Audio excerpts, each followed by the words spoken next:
کہ نبی کریم صلی اللہ علیہ وآلہ وسلم کسی جنازے میں تھے اور قبر کی تیاری میں بھی دیر تھی، تو جیسے سب انتظار میں بیٹھ جاتے ہیں، تو نبی پاک صلی اللہ علیہ وسلم نیچے بیٹھ گئے. آپ کے ہاتھ میں ایک چھڑی تھی اور آپ زمین میں جیسے آدمی کچھ سوچ رہا ہوتا ہے تو ساتھ ساتھ ایسے ہی. تو پھر آپ نے اس موقع پر ایک بات ارشاد فرمائی. پھر آپ نے دونوں کیفیتوں کو الگ الگ بتایا. آپ نے فرمایا جب مومن کی روح نکلتی ہے تو فرشتے آتے ہیں، ملک الموت جنت سے کفن لے کے آتے ہیں، اور وہ جیسے میں نے پہلے بھی عرض کیا کہ وہ آ کے فرشتے سارے اپنی اپنی ڈیوٹیاں لگ جاتی ہیں، اور پھر وہ اس کے کان میں آ کے کہتا ہے ایتھا النفس الطیبہ، اے پاکیزہ روح نکلو، اخرجی الی مغفرت من اللہ ورضوان، سبحان اللہ کی مغفرت اور اللہ کی خوشنودی کی طرف نکلو. تو پھر وہ تو فوراً نکلتی ہے نا، مطلب اس کا مطلب وہ تو خوش ہوتی ہے، وہ تو نکلنے کے لیے پھر دیر ہی نہیں لگتی. اور وہ جیسے پانی کی مشک بھری ہوئی ہے تو بند کھول دیا جائے، تخرج تسیل کما تخرج القطرۃ من فی السقا، وہ نکل جاتی. تو دوسرا جو ہے، جب وہ مومن کے علاوہ کافر اور منافق کی موت کے لیے جب فرشتے آتے ہیں تو نبی کریم صلی اللہ علیہ وسلم نے فرمایا وہ جہنم سے بدبودار کفن لے کے آتے ہیں. اب اس طرح ڈیوٹیاں لگ جاتی ہیں، سب بیٹھ جاتے ہیں، تو وہ جو ملک الموت ہے وہ اس کے کان میں آ کے کہتا ہے ایتھا النفس الخبیثہ، اے ناپاک روح نکلو، اخرجی باہر نکلو، الی سخط من اللہ وغضب، اللہ کی ناراضگی اور اللہ کے غضب کی طرف نکلو. اللہ کی ناراضگی اور اللہ کا غضب تیرا انتظار کر رہا ہے. آپ اندازہ کریں جس کو یہ کہا جائے اور ادھر دنیا میں پڑے ہوئے اس کو یہ خبر مل جائے کہ اللہ کی ناراضگی اور اللہ کا غصہ میرا انتظار کر رہا ہے، تو وہ کیوں نکلے گی؟ جی ہاں.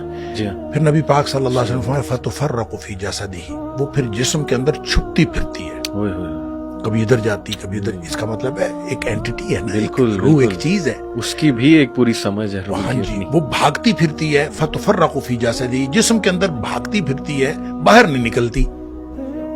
تو پھر فرشتے جو ہیں وہ فینزعہ، وہ پھر اس کو کھینچ کر نکالتے ہیں. اللہ اکبر. اور پھر اس کی جو نبی پاک صلی اللہ علیہ وسلم نے مثال بیان فرمائی، کما ینزع السفود من الصوف المبلول، جس طرح سے گیلی اون ہو اور اس کے اندر گرم سلائی لوہے کی رکھ دی جائے اور پھر اس کو کھینچا جائے ایک طرف، ظاہر روئی وہ اون جو چمٹ جائے گی، تو اس کو ایک طرف سے کھینچیں گے تو وہ تو تار تار ہو جائے گی. فرمایا اس طرح فرشتے جو ہے اس کی جان نکالتے ہیں. قرآن کہتا ہے وَالنَّازِعَاتِ غَرْقًا، ڈوب کر کھینچ لینے والے فرشتوں کی قسم، سبحان اللہ. وَالنَّاشِطَاتِ نَشْطًا، اور بند کھول دینے والے فرشتوں کی قسم. یعنی بالکل ایسے جیسے بند کھل جاتا ہے، یہ مومن کی موت ہے، اور پھر اس کو اندر سے کھینچ کر نکالتے ہیں، یہ کافر اور منافق کی موت ہے. پھر آگے بھی تفصیل نبی کریم صلی اللہ علیہ وسلم بھائی، وہ جو آپ بتا رہے تھے 7ویں آسمان تک جاتی ہے، تو یہ 7ویں آسمان تک جاتی ہے. وہ تو جو علیین میں جا کے اللہ تعالیٰ کی طرف سے ہو کے اور پھر اس کو علیین میں مقام مل جاتا ہے، اور اس کو لکھ دیا جاتا ہے. علیین یا مقام ہے یا رجسٹر ہے، اس کے اندر وہ شامل ہو جاتی، پھر وہ واپس آتی ہے. اسی طرح جب منافق کی اور کافر کی روح جاتی ہے تو اس کو بھی فرشتے پکڑ کے لے جاتے آسمان کی طرف ہی ہیں، لیکن آسمان کے دروازے ہی نہیں کھولے جاتے.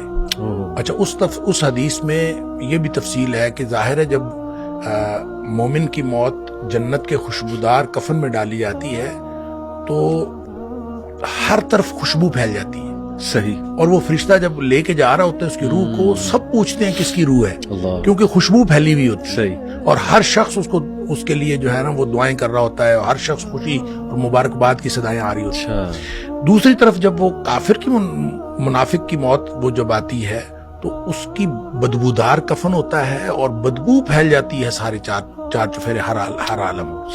جب وہ ہر طرف بدبو پھیلتی ہے تو ہر کوئی جو ہے نا اس کے اوپر لعنت کر رہا ہوتا ہے. پھر وہ لے کے آسمانوں کو چڑھتا ہے، آسمان کے دروازے ہی نہیں کھولے جاتے. قرآن میں بھی آتا ہے کہ اس کے لیے آسمان کے دروازے نہیں کھولے جاتے. اچھا، اس پر پھر حدیث میں آتا ہے کہ وہ فرشتے پھر اس کو وہاں سے چھوڑ دیتے ہیں. اچھا، وہ پھر گرتی ہے نیچے. یعنی جو جہنم ہے وہ پستی کا استعارہ ہے، صحیح، اور جنت جو ہے وہ اونچائی کا اور بلندی کا.